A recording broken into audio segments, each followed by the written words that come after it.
வணக்கம். ஆயுத நிகழ்ச்சிக்கு அன்போடு வரவேற்கின்றோம் நேர்களே. ஒரு விளம்பரம் ஒரு அரசியல் சர்ச்சையை ஏற்படுத்தி இருக்கிறது. விளம்பரத்தை கொடுத்தது இந்திய அரசு. அந்த விளம்பரத்தை கூட உங்களுக்கு காட்ட முயற்சி செய்கின்றேன். குடியரசு தின விழாவுக்காக இந்திய அரசாங்கம் சார்பில் ஒரு விளம்பரம் கொடுக்கப்படுகிறது. அந்த விளம்பரத்துல அரசியல் சாசனத்துடைய பிரியாம்பிள் அதனது முகப்பு, இந்த நாடு எப்படிப்பட்ட நாடு என்பதை குறிக்கக்கூடிய பிரியாம்பிள் திரையில கூட காண்றீங்க. இந்த பிரியாம்பிள் இடம்பெறுகிறது. எதனால சர்ச்சைனா, இதுல 2 சொற்கள் மிஸ்ஸிங். அரசியல் அமைப்பு சட்டத்துல பிரியாம்பிள் இருக்கக்கூடிய 2 சொற்கள் மிஸ்ஸிங். அவை என்ன? செக்யூலரிசம், மதச்சார்பற்ற என்று குறிக்கக்கூடிய சொல்லும், சோசியலிசம், பொது உடைமை சித்தாந்தத்தை பின்பற்றக்கூடிய இந்த நாடு என்று சொல்லக்கூடிய இந்த 2 சொற்களும் மிஸ்ஸிங். இதுதான் சர்ச்சையை கிளப்பி இருக்கிறது. அரசியலமைப்பு சட்டம் வந்த போது இது இல்லை, ஆனால் பிறகு சேர்க்கப்படுகிறது. ஏன் இந்த புது ஆட்ல இது விடப்பட்டிருக்கிறது, வேண்டுமென்றே செய்யப்பட்டிருக்கிறது என்பது எழுப்பக்கூடிய குற்றச்சாட்டு. வேண்டுமென்றே இதை அரசு செய்கிறது என்று எதிர்க்கட்சிகள் சொல்ல, தேவையற்ற சர்ச்சை எழுப்பப்படுகிறது என்று அரசாங்கம் சொல்கிறது. இதோட நிக்கல. அரசாங்கத்தோட கூட்டணியில் இருக்கக்கூடிய பிஜேபியோடு கூட்டணியில் இருக்கக்கூடிய சிவசேனா விட்டுட்டாங்க. சரி, அரசியல் அமைப்பிலேயே செக்யூலரிசம் என்று சொல்ல விட்டுட்டா என்ன, நீக்கினா என்னங்கிற கேள்வியை சிவசேனா எழுப்புகிறது. அதோடு முடிகிறதா? இல்லை. அரசாங்கத்தை சேர்ந்த அமைச்சர் ரவிசங்கர் பிரசாத் இது நிஜமாவே அரசியலமைப்பு சட்டத்துல பிரியாம்பிள்ல இருக்கணுமா வேண்டாமான்னு விவாதிப்போம் என்கிறார். தேவையற்ற சர்ச்சையை கிளப்பியது யார்? இதை பெரிதாக்குவது யார்?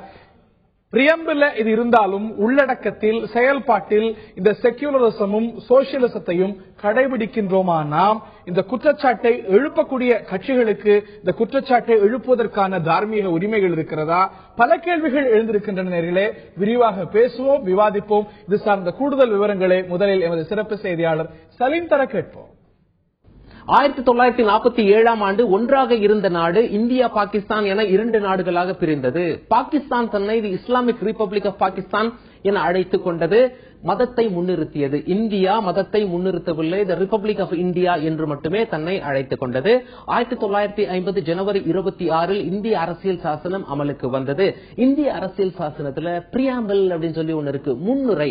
அதாவது அந்த முன்னுரையில என்ன இருக்குன்னா, இந்திய அரசியல் சாசனத்துடைய சாராம்சம் அதில் அடங்கி இருக்கும். அதுல இந்த 2 வார்த்தைகள் கிடையாது.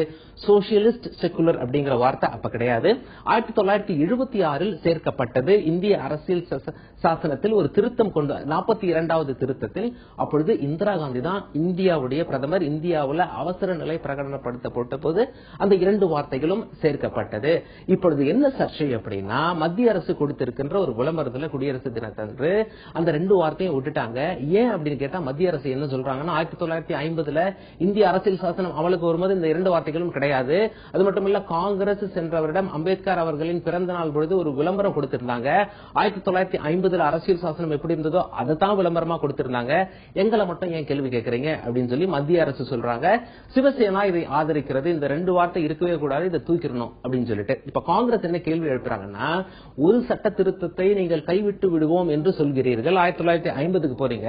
இதுவரைக்கும் சுமார் 100 சட்ட திருத்தங்கள் கொண்டு வரப்பட்டிருக்கிறது. 100 சட்ட திருத்தங்களையும் பெரும்பாலும் காங்கிரஸ் தான் கொண்டு வந்திருக்கு. எல்லாத்தையும் கைவிட்டுருவீங்களா? அப்படின்னா இந்தியா மறுபடியும் 1950க்கே போகணுமா? மாற்றம் வேண்டும், காலப்போக்கில் மாற்றம் தேவை என்றுதானே இது மாற்றப்படுகிறது அப்படின்னு சொல்லி காங்கிரஸ் ஒரு கேள்வியை முன்னெடுப்பிருக்காங்க. சோசியலிஸ்ட்னா என்ன, செகுலரிசம்னா என்ன? சோசியலிஸ்ட் அப்படின்னா 2 வகையா சொல்றாங்க. Social equality, economic equality. Social equality அப்படின்னா ஜாதி, மத, மொழி, இன, நிற பேதம் இன்மை, அதுதான் socialism, social equality. Economic equality அப்படின்னா பொருளாதாரத்தில் ஏழை பணக்காரன் அப்படிங்கிற வித்தியாசத்தை குறைத்து கொண்டு வந்து ஒரு பொருளாதார சமநிலையை உருவாக்குவது. இதற்கு காரணமாக நிறைய சட்டங்களும் ஏற்றிருக்கு அரசு. இதற்கு பின்னாடி செகுலரிசம் அப்படின்னா மதச்சார்பின்மை அப்படின்னு சொல்லிட்டு இப்ப இந்த 2 வார்த்தைகளும் இல்லாம விளம்பரம் கொடுத்திருக்காங்க. இந்த சம்பவத்திற்கு பிறகு ஒபாமா அவர்கள் பேசும்பொழுது என்ன சொல்லிட்டாரு, மத ரீதியாக இந்தியா பிரியாதவரை இந்தியா முன்னேற்ற பாதையில் சென்று கொண்டிருக்கும் அப்படின்னு சொல்லிட்டாரு. இதற்கு பின்னாடி இந்த 2 வார்த்தைகளும் விட்டுட்டு அரசே விளம்பரம் கொடுத்து அதுக்கு நியாயமும் கற்பித்திருக்கிறது என்பதால் பெரிய சர்ச்சை எழுந்துள்ளது. மதச்சார்பின்மை, சோசியலிசம், இது 2ம் நமது அரசியலமைப்பு சட்டத்துடைய பிரியாம்பிள்ல இருக்கணுமா வேண்டாமான்னு விவாதிக்கணுமா? மதச்சார்பின்மையை சீண்டுகிறதா மத்திய அரசு? பல கேள்விகள் எழுப்பப்படுகின்றன. இதை தாண்டி இது வீண் அரசியல் சர்ச்சையாக உருவாக்கப்பட்டதா என்ற கேள்வியும் எழுந்திருக்கிறது. பேசுவோம், விவாதிப்போம். இந்த நிகழ்ச்சியில் நம்மிடையே பங்கேற்கிறார்கள் மூத்த பத்திரிகையாளர், அரசியல் விமர்சகர் திரு ஜி.சி. சேகர் அவர்கள். நிகழ்ச்சிக்கு அன்போடு வரவேற்கின்றோம். மார்க்சிஸ்ட் கம்யூனிஸ்ட் கட்சியை சேர்ந்த மூத்த பிரமுகர் திரு கனகராஜ் அவர்கள். நிகழ்ச்சிக்கு அவரை அன்போடு வரவேற்கின்றோம். காங்கிரஸ் கட்சியை சேர்ந்த மூத்த பிரமுகர் திரு கோபண்ணா அவர்களும், பாரதிய ஜனதாவுடைய மாநில பொருளாளர் திரு எஸ்.ஆர். சேகர் ஆகியோரும் இந்த நிகழ்ச்சியில் இணைகிறார்கள். நான் திரு எஸ்.ஆர். சேகர் நிறைய கேள்விகள் அரசாங்கத்தை நோக்கி கேட்பதற்கு இருக்கின்றன, ஆளும் கட்சியை நோக்கி கேட்பதற்கு இருக்கின்றன. நான் திரு ஜி.சி. சேகர் தொடங்கணும்னு நினைக்கிறேன். இந்த ஒரு சர்ச்சை ஒரு சாதாரணமான விஷயமா முதல்ல பார்க்கப்பட்டு மிகப்பெரிய கேள்விகள் எழுப்பி மிகப்பெரிய சர்ச்சைகளுக்கு வித்திட்டு இருக்கிறது. இது ஏன் எழுந்திருப்பதா நினைக்கிறீங்க? இது பற்றி உங்களுடைய முதற்கட்ட பார்வையை நான் கேட்கிறோம். அதாவது ஒரு புஸ்தகம் எடுத்துன்னா அதுக்கு முன்னாடி ஒரு முகவரைன்னு ஒன்று இருக்கும், ஒரு ப்ரீஃபேஸ்னு ஒன்று இருக்கும். அது மாதிரிதான் இந்த ப்ரீஆம்பிள். இந்த ப்ரீஆம்பிள் அவங்க அட்வர்டைஸ்மெண்ட்ல வந்தது 1950 அந்த ப்ரீஆம்பிள் எப்படி எழுதப்பட்டதோ அது அப்படியே அதோட ஒரிஜினல் பிரதியை பேக்ரவுண்ட்ல வச்சு பண்ணிருக்காங்க. இது என்னமோ இந்த கவர்மெண்ட் பண்ணினதா மட்டும் நம்ம நினைக்கக்கூடாது. 2012 யூபிஏ கவர்மெண்ட் அம்பேத்கரோட பர்த் அனிவர்சரி போது இதே ப்ரீஆம்பிள் தான் யூஸ் பண்ணிருந்தாங்க. Two wrongs don't make one right, no sir. Two wrongs இல்ல, அது அந்த ப்ரீஆம்பிள் யூஸ் பண்ணியதுனால இப்ப உங்களுக்கு முகப்புரையில இது இந்த கதை இதை பற்றி தான் எழுதியிருக்கு அப்படிங்கறதுனால அதை படிச்சுட்டு நீங்க விட்டுருவீங்களா? கதை என்னங்கிறது புத்தகத்தை பார்த்து தான் படிக்க போறீங்க. உள்ள கான்ஸ்டிடியூஷன் என்ன சொல்லிருக்கு? அதுதானே உங்களை நீங்க செக்யூலரா, சோசியலிஸ்டா, டெமோக்ராட்டிக்கா, ரிபப்ளிகனா, வெல்ஃபேர் ஸ்டேட்டா எப்படிங்கறத எல்லாத்தையும் அஷ்யூர் பண்ணக்கூடியது அந்த ஆர்டிகல்ஸ் தானே. அந்த ஆர்டிகல்ஸ் எந்த விதத்திலயா யாராவது கை வச்சாங்க? அந்த ஆர்டிகல்ஸ் யாராவது கை வச்சாங்களா? அந்த ஆர்டிகல்ஸ் பத்தி ஏதாவது அமெண்ட்மெண்ட் கொண்டு வரப்பட்டிருக்கிறதா? அதை பத்தி ஏதாவது பேசிருக்காங்களா? ஒரு முகப்புரையில ஃப்ரண்ட்ல இருந்தது. அதுவும் எப்போ 1950 இருந்தது. இப்ப யாரோ 42nd அமெண்ட்மெண்ட்ல எமர்ஜென்சி போது இந்திரா காந்தி அவங்களுக்கு வேணுங்கிறதுக்காக ஏதோ கொண்டு வந்தாங்க. அவங்க அப்ப நடந்த தகுதி தொலை மறைக்கிறதுக்காக பண்ணது அது. இது ஒண்ணு என்னமா அவங்கதான் செக்யூலர், அவங்கதான் நீக்கப்படல. அந்த ரெண்டு அமெண்ட்மெண்டா கொண்டு வந்த செக்யூலரிசமும் சோசியலிசமும் நீக்கப்படல. இன்றைய அரசியல் அமைப்பு சட்டத்துல அதுவும் ஒரு அங்கம். அது நீக்கப்படணுங்கிற கேள்வி ஏன் இந்த தருணத்தில் எழுகிறது? அது இருந்தால் வரக்கூடாது. நீக்கமே அது எங்க நீக்கப்படணும்? டெக்னிக்கலி ரைட் இல்ல நீக்கப்படணும். கவர்மெண்ட் ப்ரீஆம்பிள்ல 1950 வேண்டாமாங்கிற விவாதம் ஏன் எழுகிறது? அது வேணுமா வேண்டாமா நம்ம இது பண்ணுவோம். ஏன்னா ஃபர்ஸ்ட் ஒன் திங், நம்ம சோசியலிசத்துல எங்கேயோ விலகி போயாச்சு. நம்மளோட எக்கானமி, நம்மளோட பெர்ஸ்பெக்டிவ் எல்லாமே அதெல்லாம் கேள்விகள் எழுகிறது. திரு எஸ்.ஆர். சேகர் அவர்கள்ட்ட நான் கேட்க விரும்புகிறேன். ஆட்ல இது வேண்டுமென்றே விடப்பட்டதா, தெரியாமல் விடப்பட்டதா, காங்கிரஸ் செய்ததா, இதெல்லாம் ஒரு பக்கம். ஆனா இன்னைக்கு இதை பற்றிய விவாதம் இன்டென்சிஃபை ஆகும் பொழுது உங்களுடைய கூட்டணி கட்சி நிஜமாக நீக்கிடலாங்குது. நியாயமா பார்த்தா அரசாங்கம் அதை கண்டிக்கணும், கண்டிக்கல. அதற்கு மாறா அமைச்சர் ரவிசங்கர் பிரசாத் சொல்றாரு, இந்த அதுவும் கவர்மெண்ட் அரசாங்கத்துடைய பிரஸ் கான்பரன்ஸ்ல சொல்றாரு, இந்த செக்யூலரிசமும் சோசியலிசமும் அரசியலமைப்பு சட்டத்துல இருக்கணுமா? பிரியாம்பிள் இருக்கணுமா? பிரியாம்பிள் அரசியல் சட்டம் தப்பா சொல்லுவாங்க. Part of the constitution introduction, அவ்வளவுதான். Preamble is a part of the constitution. Supreme courts have ruled. Supreme courts have ruled. இல்ல பேசிக் ஸ்ட்ரக்சர் அது. பேசிக் ஸ்ட்ரக்சர் அது கிடையாது. பேசிக் ஆர்டிகல் ஸ்ட்ரக்சர் ஆர்டிகல் 1920 அதுக்குள்ள போவோம். இதை தாண்டி இது வேண்டுமா வேண்டாமா அப்படின்னு விவாதிக்கலாம்னு அமைச்சர் சொல்கிறார். ஏன் எழுகிறது இந்த எண்ணம்? It is a part of the constitution. இதுல விவாதிக்க என்ன இருக்கிறது? அதாவது முதல்ல இந்த விஷயத்துல 2014 ஏப்ரல் மாதம் ஐஎன்பி மினிஸ்ட்ரியில மணீஷ் திவாரி இருக்கும்போது இதே மாதிரியான ஒரு விளம்பரம் வெளியிடப்பட்டு இதே படம் தான் வெளியிடப்பட்டது. அன்னைக்கு இந்த நாடு செக்குலரா தான் இருந்தது, சோசியலிஸ்டா தான் இருந்தது. ஆனால் அன்னைக்கு நீங்கள் உட்பட எந்த மீடியாவும் இதை கிளப்பல, காங்கிரஸ் உட்பட கம்யூனிஸ்ட் உட்பட யாருமே இதை எழுப்பவில்லை. அன்னைக்கு சரியா இருந்தது. அன்னைக்கு பிரச்சனை வந்திருக்காது. அன்னைக்கு மணீஷ் திவாரியோ காங்கிரஸோட எந்த பிரமுகரோ இந்த விளம்பரத்துல இல்லங்கிறதுனால பிரியம்பிள் நம்ம அதை வச்சுக்கணுமா வேண்டாமான்னு விவாதிப்போம் யாரும் சொல்லல.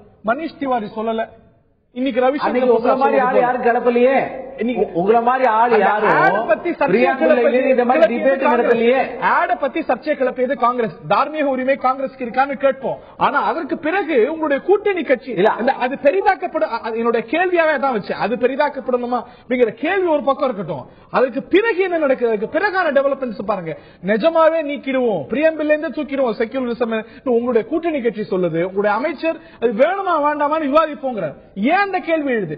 அது ஆட்ல இடம்பெற்றது தப்பா ரைட்டாங்கிறதுக்குள்ளே நான் போல, அது இருக்கணுமா வேண்டாமான்னு விவாதிப்போங்கிறாரு அமைச்சர். அதுதான் கேள்வி. விவாதிக்க என்ன இருக்கு? இல்ல ரெண்டு விஷயம், அதாவது ரெண்டு விஷயம். ஒன்று சிவசேனாவை பொறுத்த மட்டும் இந்த தமிழ்நாட்டில் திமுக எப்படி ஹிந்தி வேண்டாம் அதனுடைய குடும்பத்தில் இருக்கிறவங்க எல்லாம் படிச்சுக்குவாங்க, ஆனா அது வேண்டாம் கடைசி வரை சொல்லும். அதனுடைய ஜீவா அவனுடைய யூஎஸ்பி திமுக யூஎஸ்பி ஆன்டி ஹிந்தி. அதே மாதிரியாக சிவசேனாவுடைய யூஎஸ்பி இது ஹிந்துத்துவத்தை அதிகமாக நிறைவேற்றுவது என்பது அவர்களுடைய வாதத்தினுடைய பிரகாரம் பார்த்தா பாகிஸ்தான் இந்தியான்னு பிரிக்கப்பட்ட போது முஸ்லீம்கள் எல்லாம் பாகிஸ்தானுக்கு போயிட்டாங்க. திமுக ஆன்டி ஹிந்தி அப்படின்னா இது நாட்டுடைய ஒற்றுமைக்கு எதிரானது அப்படின்னு கண்டிக்கிறீங்க. ஆனா அதே போல சிவசேனா சொல்லும் போது கண்டிக்கல, மாறா அதை சப்போர்ட் பண்ற வகையில இது இருக்கணுமா வேண்டாமா, இது இருந்தாதான் நல்லதா இல்லாட்டி என்ன தீமை அப்படின்னு நம்ம யோசிக்கணும், பேசணும், விவாதிக்கணும் அப்படின்னு அமைச்சர் சொல்கிறார் கவர்மெண்ட் பிரஸ் கான்ஃபரன்ஸ்ல. That is the question. இல்ல மறுபடியும் நான் திருப்பி சொல்லுகிறேன். சிவசேனாவுடைய யூஎஸ்பி ஹிந்துத்துவா. அவர்கள் சொல்லுவார்கள், அவர்கள் யாரும் சிவசேனா பத்தி கேள்வி இல்ல. அமைச்சர் ரவிசங்கர் பிரசாத் உங்கள் கட்சியை சேர்ந்தவர், இந்த அரசாங்கத்துடைய அமைச்சர். என்ன சொல்ல வருகிறேன் இருக்கிறதோ அதுல ஒரு அம்சமா செக்யூலரிசமும் சோசியலிசமும் ஒரு அங்கமா இன்னமும் இருக்கிறதோ அதை பற்றி விவாதிக்கணும் அப்படிங்கிறார். விவாதிக்க என்ன இருக்குன்னு கேட்கிறேன். அதுதான் வரும் ரவிசங்கர் பிரசாத் இதை தானாக சொல்லவில்லை. 1950 76 வரை இந்த பிரியாம்பிள்ல செகுலரிசம் இல்ல. அதனால 26 ஆண்டு காலங்கள் இந்த நாடு மதவாத நாடாக இருந்திருக்கிறது. நம்ம சேகர் ரொம்ப அழகாக சொன்னார். செகுலரிசமும் சோசியலிசமும் அதுல இல்லாவிட்டாலும் உள்ளுக்குள்ள இருக்கிற எந்த ஷரத்தும் மாறல. நாட்டு மக்களுடைய மனதிலே செகுலரிசம் மாறல. எல்லாருமே செகுலர் தான் இருக்கிறாங்க. ஒன்று. இரண்டாவதாக இந்த அரசமைப்பு சட்டத்தினுடைய இது அடாப்டேஷன் ஒவ்வொரு விஷயத்துக்கா போவோம். இது சம்பந்தப்பட்ட விஷயம். ரவிசங்கர் பிரசாத் இதை சொல்லவில்லை. இல்ல இது சம்பந்தமா தான் நீங்க ரவிசங்கர் பிரசாத்துக்கு தான் நான் பதில் சொல்றேன். ரவிசங்கர் பிரசாத் ஏன் இதை சொன்னார் என்பதற்கு தான் பதில் சொல்றேன். One more question sir, one more question. 76 வரைக்கும் செக்யூலரிசம் இல்ல, நமக்கு செக்யூலரிசம் அது வரைக்கும் கெட்டு போச்சா அப்படின்னு கேக்குறீங்க. அதனால ரவிசங்கர் பிரசாதும் நீங்களும் கேட்கக்கூடிய கேள்வி என்னன்னா, செக்யூலரிசம் அப்படிங்கிறது பிரியாம்பிள் இருந்தாதான் நாட்டுல செக்யூலரிசம் இருக்கு, அரசியலமைப்புல செக்யூலரிசம் இருக்கு அப்படின்னு அர்த்தமானு கேட்கிறீங்க. பாரதிய ஜனதா செக்யூலர் கட்சியா இல்லையா? பாரதிய ஜனதாவுடைய உறுப்பினர் அட்டையை வாங்கி பாத்தீங்கன்னா அதுல 5 கோட்பாடுகள் இருக்கும். காந்திய சோசியலிசம், மதசார்பற்ற தன்மை, இந்த கொள்கைகளை ஏற்றுக்கொள்வர்கள் மட்டுமே இதில் உறுப்பினராக சேர முடியும் என்று அதனுடைய 5 கோட்பாடுகள். அதனுடைய அப்ஜெக்டிவ்ஸ்ல செக்யூலரிசம் இருக்கணும், சோசியலிசம் இருக்கணும். நீங்க தான் செக்யூலர் ஆச்சே, சோசியலிஸ்ட் ஆச்சே, எதுக்காக உங்க அப்ஜெக்டிவ்ஸ்ல போட்டிருக்கீங்க? எடுத்துட வேண்டியதானே? பாரதிய ஜனதா தேசிய சொல்கிறேன். இல்ல நான் ஹரிஹரனுக்கு சொல்லுகிறேன். நம்மளுடைய நாட்டினுடைய அரசமைப்பு சட்டத்தினுடைய மிக முக்கியமான நபர் அண்ணல் அம்பேத்கர். அம்பேத்கர் அவருடைய இந்த மாதிரி 49 இதை அடாப்ட் பண்ணணுமா செக்யூலரிசம் என்கின்ற சோசியலிசம் என்கின்ற வார்த்தையை என்று சொல்லுகின்ற போது அவர் மிக அழகாக ஒரு பெரிய பாரா இங்கிலீஷ்ல இருக்கிறார், நான் படிப்பதற்கு விரும்பவில்லை. ஆனால் அதனுடைய கருத்தை சொல்லுகிறேன். இன்றைக்கு சோசியலிசம் கேபிட்டலிசத்தை விட முக்கியமான ஒரு கருத்தாக இருக்கிறது. நாளைக்கு இதை விட ஒரு நல்ல கருத்து வரும். அதிலே அரசமைப்பு சட்டத்தோடு இதை கட்டி போட்டு விட்டால் நாளைக்கு அந்த விஷயத்தை மக்கள் அனுபவிக்க முடியாமல் போய்விடும். ஆகவே இதை நான் இந்த ரெசல்யூஷன் அமெண்ட்மெண்டை எதிர்க்கிறேன் என்று சொல்லி அம்பேத்கர் அவர்கள் சொல்லியிருக்கிறார். அதே விஷயம்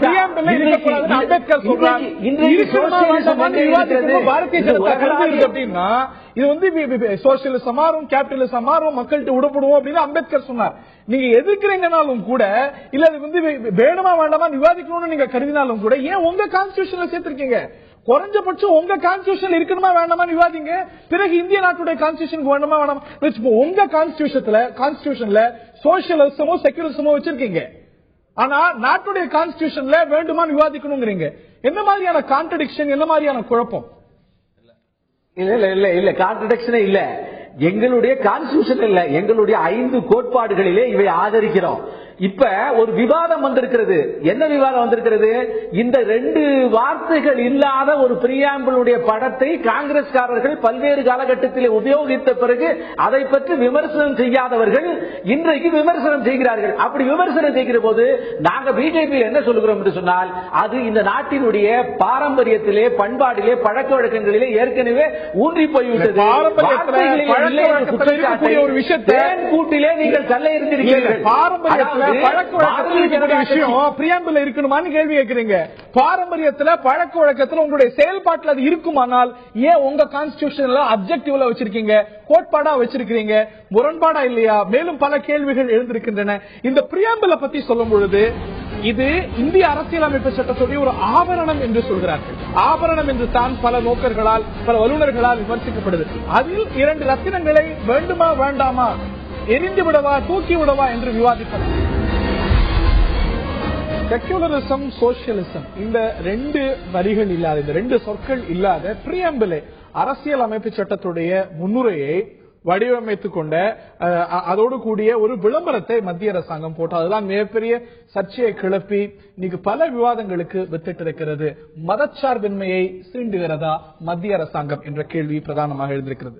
நான் திரு கோபன் அவர்கள்ட்ட கேட்க விரும்புகிறேன், இதெல்லாம் நீங்கள் ஆரம்பிச்சது. இந்த நேரம் ஆரோக்கியமா விவாதிக்க வேண்டிய, இல்ல காங்கிரஸ் கட்சி எழுப்ப வேண்டிய எவ்வளவு விஷயங்கள் இருக்குது. ஆனா அந்த ஆடுல 2 வரியை விட்டுட்டாங்க, 2 சொற்களை விட்டுட்டாங்க அப்படின்னு நீங்க கிளப்பிய ஒரு பிரச்சனை. இன்னும் சொல்ல போனா உங்களுடைய காலத்துல அம்பேத்கருடைய பிறந்த நாள் உட்பட இதே போன்ற முன்னுதாரணங்கள் இருக்கிறது.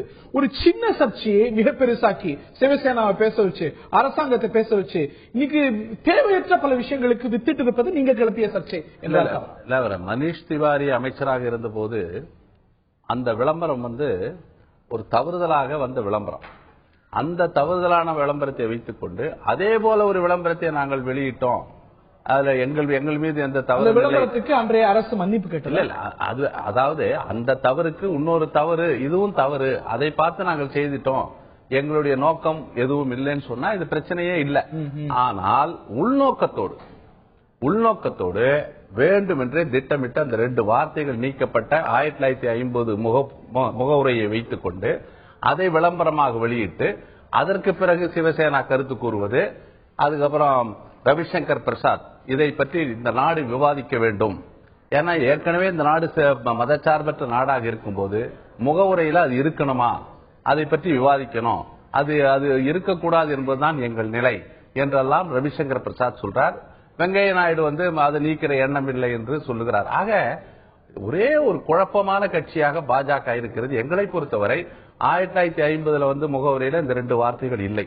பிறகு இந்திரா காந்தி ஏதோ தனிப்பட்ட முறையில கான்ஸ்டிடியூஷன் எடுத்து அவரே எழுதிக்கல, எமர்ஜென்சியில நாடாளுமன்றத்தில் நிறைவேற்றப்பட்ட அரசமைப்பு சட்ட திருத்தம் 42வது திருத்தம், அதாவது முகவுரையில 2 வார்த்தைகள் சேர்க்க வேண்டும் என்று சொன்னால் அரசமைப்பு சட்டத்தில் எப்படி திருத்தம் கொண்டு வர வேண்டுமோ அப்படி கொண்டு வந்துதான் செஞ்சிருக்கு. ஆக இதை மாற்ற வேண்டும் என்றால் மீண்டும் ஒரு அரசமைப்பு சட்ட திருத்தம், ஏன்னா பேசிக் செக்டரை நீங்க கை வைக்கிற போது அதற்குரிய நீங்க திருத்தத்தை கொண்டு வந்துதான் செய்ய முடியும். ஆக இன்றைக்கு வளர்ச்சியை பற்றி மிகப்பெரிய அளவில் பேசிய நரேந்திர மோடி அந்த கட்சி இன்றைக்கு தேவையற்ற சர்ச்சைகள், அதாவது சர்ச்சைக்குரிய விஷயங்களாக கருதப்படுகிற ஆர்டிகல் 370, அதற்கு பிறகு காமன் சிவில் கோடு, அதுக்கு பிறகு இன்றைக்கு அங்க ஒவ்வொருத்தரையும் மத ரீதியாக இந்த நாடு இந்துக்களின் தேசம், இங்க மற்றவர்களுக்கு எல்லாம் இங்க இடல்ல, நாங்க இந்து மதத்திலிருந்து போனவர்களை எல்லாம் மறுமத மாற்றம் செய்வோம், அது முடிந்த பிறகு மதமாற்ற தடை சட்டம் என்றெல்லாம் பேசுவது, நான் கேட்கிறேன், உண்மையிலேயே இந்த நாட்டின் வளர்ச்சியிலே உங்களுக்கு அக்கறை இருக்கிறது? இந்த அரசாங்கம் செய்தது போல இதே ஒரு தவறு, இது தெரிஞ்சு செஞ்சதா தெரியாம செஞ்சதா, ரவிசங்கர் பிரசாத் பேசுறது இன்னொரு விஷயம், நீங்களும் செய்திருக்கிறீர்கள், அது தவறு அப்படிங்கறத ஏத்துக்கிறீங்க. அது எப்படி தெரியுங்களா, பிரியாம்பிள்னு ஒண்ணு இருக்குல்ல, அதுல ஏற்கனவே இருந்த அந்த பிரியாம்பிள் இருக்குல்ல, அது தவறுதலாக வந்த விஷயம். இது அது போல நீங்க பார்த்த மாத்திரத்துல மனிஷ் திவாரி செஞ்ச தப்பு போல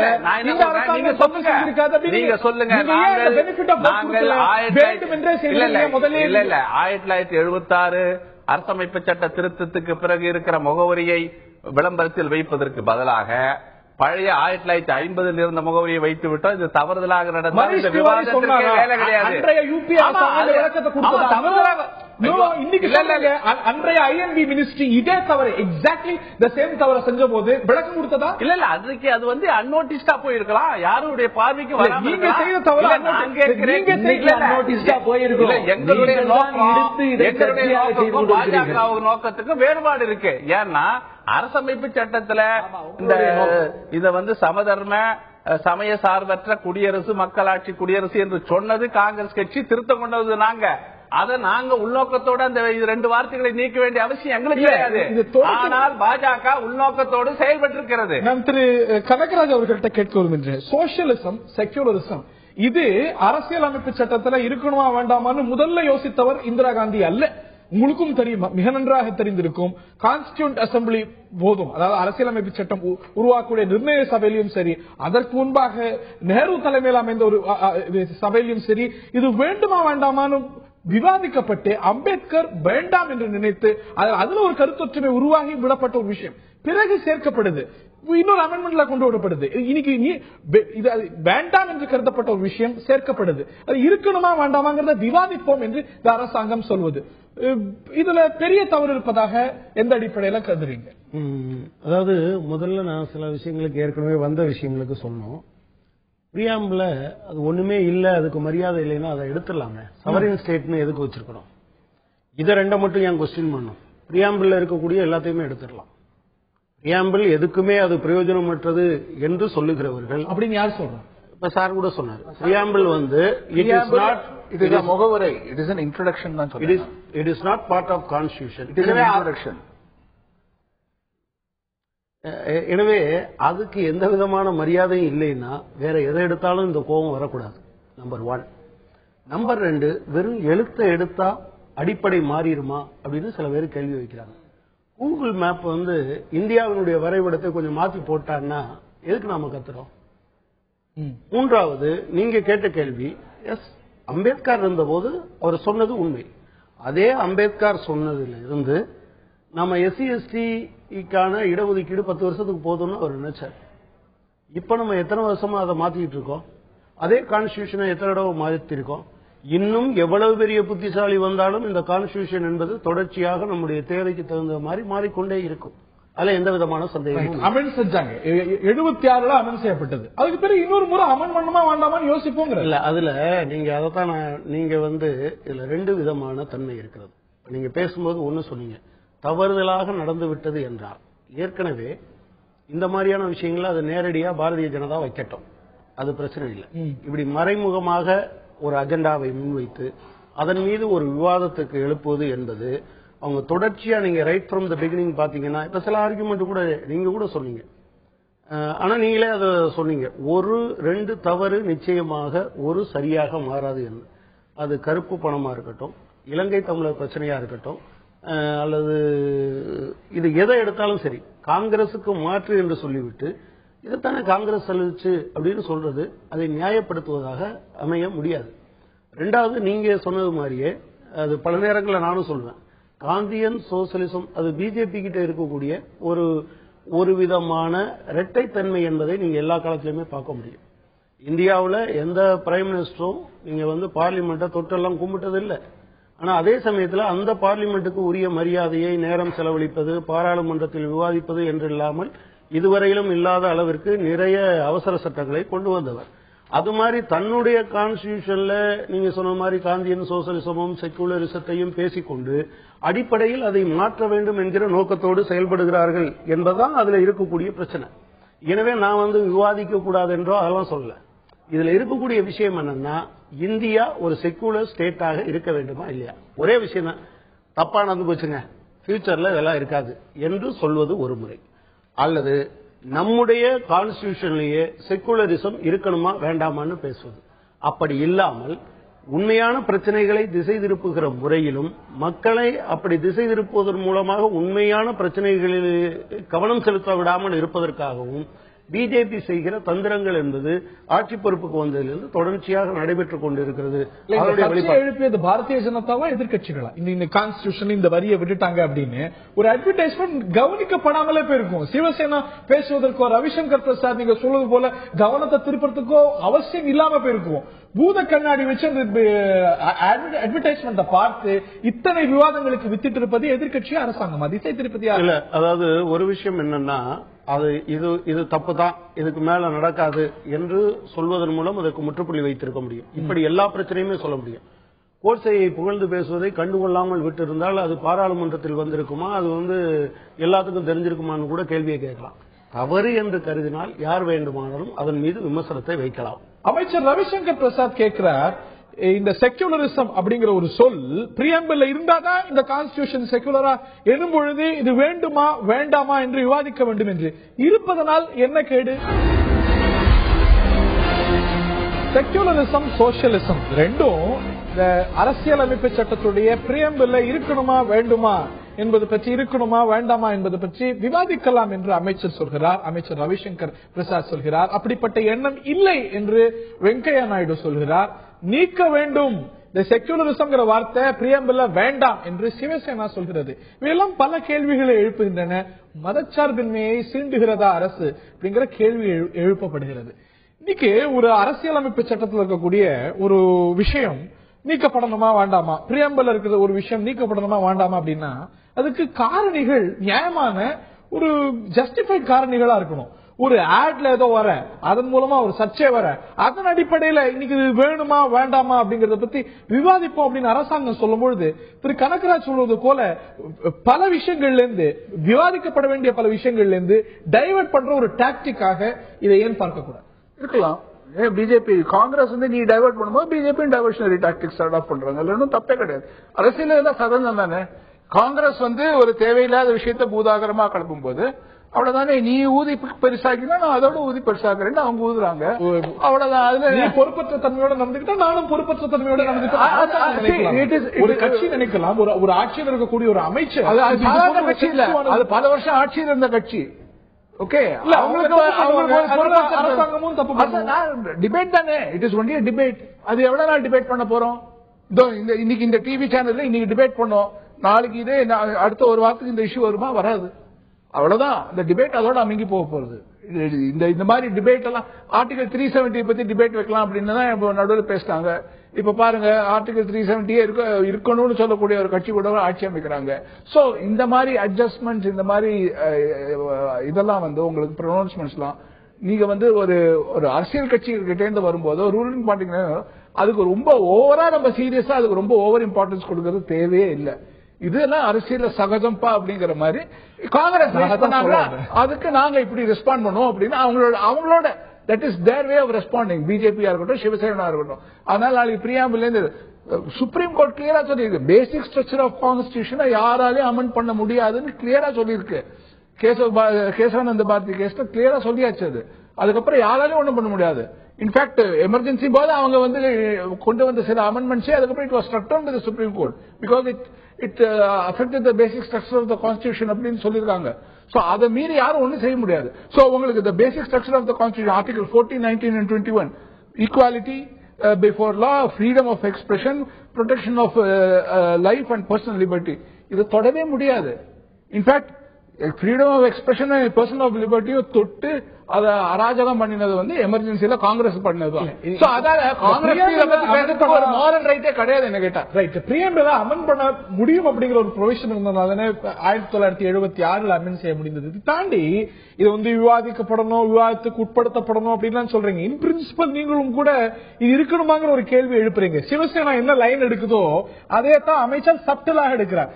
செக்யூலரிசம் பிரியம்பிள் சொன்னாதான் செக்யூலரிசமா, உள்ளடக்கத்தில் செக்யூலரா தானே கான்ஸ்டிடியூஷன் இருக்கிறது என்று ரவிசங்கர் பிரசாத் சொல்றார். இதுதான் உங்களுடைய எண்ணம் அப்படின்னா 1976 நீங்களே குற்றம் சாட்டினது போல எமர்ஜென்சி காலகட்டத்தில் ஸ்ரீமதி இந்திரா காந்தி கொண்டு வந்துட்டாங்க. எவ்வளவு விஷயங்களை கொண்டு வந்தாங்க. ஜனநாயகத்தை படுகொலை செய்யக்கூடிய பல விஷயங்கள் குற்றம் சாட்டப்பட்டது. பல விஷயங்கள் அடுத்து வந்த ஆட்சியால திரும்ப பெறப்பட்டது. நீங்களும் அந்த ஆட்சியில் அங்கம் வைத்தீங்க, எல்லாத்தையும் திரும்ப பெற்றீங்க. ஏன் இந்த சோசியலிஸ்ட் செக்யூலர் அப்படிங்கிற ரெண்டு சொற்களை மற்றும் பிரியம்பிள் திரும்ப பெறல? So you felt it was essential. இல்லையா திரு எஸ்.ஆர். சேகர்? இல்ல, அதாவது அது வந்து ஒரு நாங்க பாரதிய ஜனதா கட்சியினுடைய தலைமையிலான அரசு அல்ல, அது ஒரு கூட்டணி அரசு அல்ல. அது ஜனதா கட்சியினுடைய மெஜாரிட்டி, எல்லாரும் ஐக்கியமாக இருந்தோம். அதுல பல பிரச்சனைகள், அது சர்வைவல் ஆட்சியில இருக்கிறதே ஒரு பெரிய கஷ்டமாச்சு. ஆட்சி மிகப்பெரிய சாதனைகள்லாம் அத்வானியோ எந்த தலைவராவது இந்த விஷயம் வந்து திரும்ப பெறப்படணும், இதை பத்தி விவாதிக்கணும்னு ஏதாவது ஒரு கட்டத்தில் ஆன் ரெக்கார்ட் சொல்லிருக்காங்களா? அது சரி விடுங்க. 99 ஏன் செய்யல, 99 இருந்து 2004 வரைக்கும் ஏன் செய்யல, அதை பத்தி ஏன் யாரும் பேசக்கூட இல்ல, இன்னைக்கு ஏன் பேசுறீங்க? இல்ல, இதாவது இந்த கேள்வி இன்னைக்குமே வந்திருக்காது. இன்னைக்கும் காங்கிரஸ் ஏப்ரல் 14ஆம் தேதி செய்த அந்த அட்வர்டைஸ்மெண்ட்டை இன்னைக்கு மறுபடியும் திருப்பி செய்து, அதுவும் பார்க்காமல், பிரச்சாரம் செய்யாமல், எடுக்காமல், மீடியாக்களும் இதை வந்து பெரிய அளவில் விமர்சனம் செய்யாமல் தான் இன்னைக்கு இந்த விமர்சனம் வந்திருக்காது, விவாதங்கள் வந்திருக்காது. முடிச்சிருக்கணுமா வேண்டாமா? நீங்க என்ன சொல்றீங்க? நம்ம பிரியம்பிளே இருக்கணுமா வேண்டாமா? ஒரு அட்வர்டைஸ், நீங்க என்ன, நீங்க எல்லாரும் சொன்னது போல இது ஒரு அட்வர்டைஸ்மெண்ட் ஏன் தேவையற்ற சர்ச்சையாக்கப்படுகிறது அப்படிங்கறதோட நீங்க நிறுத்திட்டு இருந்தா இந்த விவாதம் உங்களை நோக்கிய குற்றச்சாட்டுகளும் வராது. இந்த நாட்டுடைய ஒரு அமைச்சர் அரசாங்கத்துடைய பிரஸ் கான்பரன்ஸ்ல இத பத்தி விவாதம் வேணும் அப்படின்னு சொல்லிட்டு இந்த பிரியம்பிள் இருக்கக்கூடிய அம்சங்களை பத்தி விமர்சனம் செய்கிறார். இல்ல, ஒரு விஷயத்தை நல்லா கவனிச்சுங்க. நாம வந்து சரித்திரங்களை சகஜமாக சர்வசாதாரணமாக மறந்து போவர்கள். 76ல எமர்ஜென்சி 75ல் கொண்டு வரப்பட்டது தன்னுடைய ஆட்சியை தக்க வைப்பதற்காக. அலகாபாத் ஜட்ஜ்மெண்ட் வெளியே போயிடுற சூழ்நிலையில Indira Gandhi fraud on constitution அதில செய்து ஒரு எமர்ஜென்சி டிக்ளேர் பண்ணார். 76ல 42வது கவர்மெண்ட்ல 59 திருத்தங்கள், அதுவே ஒரு மினி கான்ஸ்டிடியூஷனாக இருந்தது. இதையெல்லாம் நாம மறந்துட்டோம். எல்லாருடைய கையும் காலும் கட்டப்பட்டு, வாய் கூட்டப்பட்டு, சிறையிலே அடைக்கப்பட்ட ஒரு சூழ்நிலை இந்தியா மயானமாக இருந்த போது செய்யப்பட்ட ஒரு அரசம் ஒரு விஷயம். பல அரசியல் திருத்தங்கள் செய்யப்பட்டன, அவையெல்லாம் பின்வாங்கப்பட்டன. இதை தவிர 42வது சட்ட திருத்தத்தை தவிர ஏன் பின்வாங்கணும் கூட யாரும் நினைக்கல. இன்னைக்கு ஏன் அந்த நினைப்பு வரணுங்கிறது தான் கேள்வி. இல்ல, இன்னைக்கு ஏன் வரணும்னு நினைக்கிறதுக்கு மிக முக்கியமான காரணம் மீடியாக்கள் தான். ஏன்னா இதே விஷயம் வந்து இது ஏப்ரல் மாசம் நினைக்கும் போது 2005 நீங்க சொன்னீங்க கட்சிகள் குற்றம் அதாவது ஏப்ரல் மாசம் உங்கள் கண்ணிலே படாதது, ஏப்ரல் மாசம் மார்க்சிஸ்ட் கண்ணிலே படாதது, இப்ப வந்து எப்படி கண்ணில பட்டுச்சு? ஆக நீங்கள் விவாத பொருளாக வேண்டும் என்று விருப்பப்பட்டீர்கள். அதனால வெளிப்படையாக ரவிசங்கர் அட்வர்டைஸ்மெண்ட் பத்தி என்னுடைய கேள்வி இல்லை. அதற்கு பிறகு அமைச்சர் சொல்வதுதான் பிரச்சனை. அட்வர்டைஸ்மெண்ட் ஏற்கனவே பிரச்சனை வந்து நிஜமாலே நீக்கிடலாம். அட்வர்டைஸ்மெண்ட் வந்துருச்சு இல்ல, நிஜமாலே விவாதிப்போம், இருக்கணுமா வேண்டாமான்னு கேட்போங்கிறதுனால இந்த கேள்வி எழுது. கோபன் அவர்கள்ட்ட கேட்க விரும்புறேன். நீங்க வந்து ஒரு பிரியம்பிள் பேசிக் ஸ்ட்ரக்சர் ஒரே ஒரு விஷயம் முடிச்சு அதாவது அமெரிக்கா வந்து திரு கோபன் அவர்கள்ட்ட கேட்க விரும்புகிறேன். ஒரு பிரியம்பிள வந்து இப்படி பண்ணலாமா? செக்யூலரிசம், சோசியலிசம் இந்த ஒரு பிரியம்பிளுடைய அம்சமாச்சே அப்படின்னு நீங்க கேட்கறீங்க. பிரியம்பிள் இருக்கக்கூடிய அத்தனை அம்சங்களையும் காங்கிரஸ் கட்சி இன் லெட்டர் அண்ட் ஸ்பிரிட் அப்படியே செயல்படுத்தி இருக்கிறதா? இந்த பிரியம்பிள் வெறும் சோசியலிசம், செக்யூலரிசம் மட்டும் சொல்லல, டெமோக்ராட்டிக் கண்ட்ரி அப்படின்னு சொல்கிறது. அதை குழி தோண்டி புதைத்தது எமர்ஜென்சி காலகட்டம். அதை வரைக்கும் செஞ்சிருக்கீங்க. நான் சொல்றேன், எமர்ஜென்சி பத்தி நீங்க பேச வந்ததனால் நான் கருத்தை சொல்ல விரும்புகிறேன். இந்த நாட்டில் ஜனநாயகத்தை படுகொலை செய்து ஜெயபிரகாஷ் நாராயண் தலைமையில ஒரு முழு புரட்சி என்று சொல்லி ஒரு மோசடியான கூட்டம் இந்த நாட்டிலே வந்து மிகப்பெரிய கலவரத்தை உண்டாக்கி ராணுவத்தை நாசமாக்க முயற்சி செய்ததை விமர்சனத்தை நீங்க கொண்டு நெருக்கடி நிலையை இந்த நாட்டில் கொண்டு வந்த போது மக்கள் வரவேற்றார்கள், மக்கள் ஆதரித்தார்கள். 1977 நாங்கள் தோற்கடிக்கப்பட்டோம். நடந்தது தூக்கி எறியப்பட்டு 1980 இந்திரா காந்தி மீண்டும் ஆட்சிக்கு வந்தார். மறுக்க முடியுமா? ஜனதாவை தூக்கி எறிஞ்சாங்க அப்படின்றீங்க. இல்ல, எந்த நெருக்கடி நிலையை இந்திரா காந்தி கொண்டு வந்தாரோ அதே இந்திரா காந்தி 2.5 ஆண்டு காலத்தில் ஜனதாவுடைய கோமாளி சர்க்கார் தூக்கி எறியப்பட்டு 1980 இந்திரா காந்தி மீண்டும் கோமாளியாக இந்தியா மக்களை எல்லாம் அடிமைப்படுத்த காங்கிரசுக்கு மக்கள்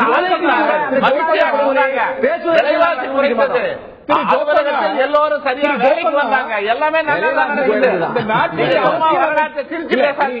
பிரியம்புல வந்து இந்த 2 சொற்கள் இருக்கணுமா வேண்டாமா?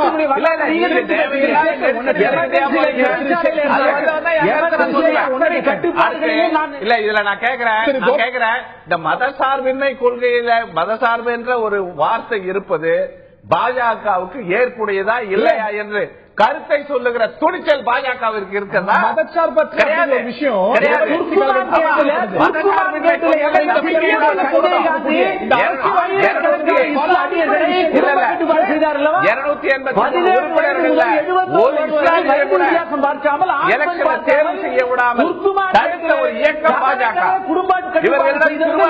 என்ன பாதுகாப்பு இருக்கிறது? நீங்க வந்து மதசார்பின்மை வார்த்தையை ஏற்றுக்கொள்ளாத பாஜக இந்த நாட்டிலே இருக்கிற 80% மக்களை 15% இஸ்லாமியர்களுக்கு எதிராக அச்சுறுத்துகிற அரசியலை இந்த நாடு ஏற்றுக்கொள்ளாது. எமர்ஜென்சி நீங்க ஜஸ்டிஃபை பண்ண முடியாது. அந்த